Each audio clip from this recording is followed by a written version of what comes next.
இன்றைக்கி மட்டன் தொக்கு செய்ய போகிறோம். அதுக்கு 1/2 கிலோ மட்டன் எடுத்திருக்கேன்.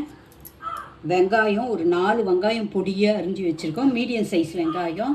ஒரு 3 தக்காளி பொடியாக அரிஞ்சு வச்சுருக்கோம். மிளகாத்தூள், மஞ்சத்தூள், உப்பு, கரம் மசாலா தூள்.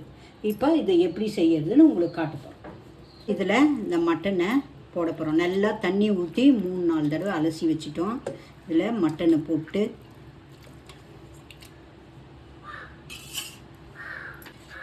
வெங்காயம் பொடியாக அரிஞ்சு வச்ச வெங்காயத்தை இதில் போட்டுக்கலாம். தக்காளி,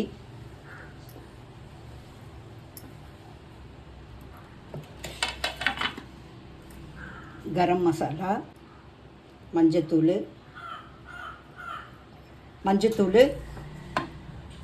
மிளகாத்தூள், உப்பு, மிளகாத்தூள், கொஞ்சம் இஞ்சி பூண்டு பேஸ்ட்டு போட்டு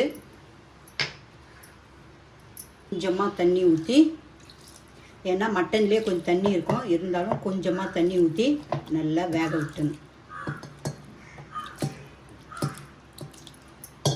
வேக விட்டுட்டு உங்களாண்ட காட்டுறோம். இப்போது நம்ம இந்த மட்டனை வேக வச்சோம். 5 விசில் விட்டோம். 5 விசில் விட்டுட்டு திறந்துட்டு பார்க்கலாம். பார்த்தா வெந்துட்டுருக்குது நல்லா. இப்போ கடாயை கேஸில் வச்சு ஆன் பண்ணிங்க. கேஸை ஆன் பண்ணிவிட்டு எண்ணெய் ஊற்றிக்கலாம். எண்ணெய் ஊற்றிட்டு இதில் சோம்பு கொஞ்சம் எண்ணெய் காயிட்டோம். இப்போ எண்ணெய் காஞ்சிச்சு. இதில் கொஞ்சமாக சோம்பு வந்து அப்படியே முழுசாக போடக்கூடாது, அது நெல் மாதிரி குத்தம். அதனால் அதை மிக்சியில் ஒரு 2 திருப்பி தூள் பண்ணி பாட்டிலில் போட்டு வச்சுக்கிறோம். இந்த சோம்பு இதுவான உடனே இஞ்சி பூண்டு பொரிஞ்ச உடனே இஞ்சி பூண்டு போட்டுக்கலாம். கொஞ்சமாக கறிவேப்பிலை போட்டுங்க. மீடியம் ஃப்ளேமில் வச்சுட்டு நல்லா இஞ்சி பூண்டு கொஞ்சம் வதங்கணும். அப்போ தான் அதுலேயும் நம்ம வேக வைக்கும்போது இஞ்சி பூண்டு கொஞ்சம் போட்டிருக்கோம். இதுலேயும் வதக்கிறப்போ போட்டால் கொஞ்சம் வாசனையாக இருக்கும். கொஞ்சமாக போட்டுக்கலாம்.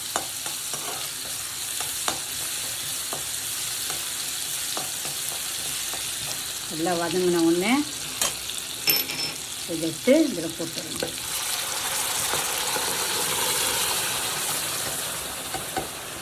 போட்டு இதை மீடியம் ஃப்ளேம்லேயே வச்சு சுண்டுற வரைக்கும். இதில் கொஞ்சம் தண்ணி இருக்குது இல்லைங்களா, சுண்டோம். இல்லை அப்படியே வேணும் உங்களுக்கு சாப்பாட்டில் போட்டு சாப்பிட்ற மாதிரி இருந்தாலும் கொஞ்சம் நேரம் ஒரு 2 நிமிஷம் கழித்து ஆஃப் பண்ணிடலாம். இதில் வேணும்னா நீங்கள் பெப்பர் தூள் போட்டுக்கலாம், இல்லைன்னா விட்டுடலாம்.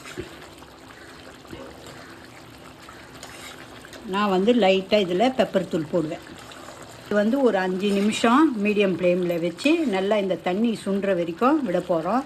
விட்டுட்டு இதில் மிளகுத்தூள் லைட்டாக போட்டு கேஸை ஆஃப் பண்ணிடலாம். கொத்தமல்லி கட் பண்ணி போடணும். ஒரு 5 நிமிஷம் இது இந்த தண்ணியெல்லாம் கொஞ்சம் சுண்ட உடனே உங்களுக்கு காட்டுறோம். இப்போது தண்ணியெல்லாம் சுண்டிச்சு. நம்ம இதில் கொஞ்சமாக லைட்டாக பெப்பர் தூள் போட்டுக்கின்னு கட் பண்ணி வச்ச கொத்தமல்லி அலசிட்டு நல்லா பொடியாக கட் பண்ணி வச்ச கொத்தமல்லியும் இதில் போட்டுக்கின்னு இதை கலரி கொடுத்து ஆஃப் பண்ணிடலாம். அவ்வளோதான், மட்டன் தொக்கு தயாராகிடுச்சு.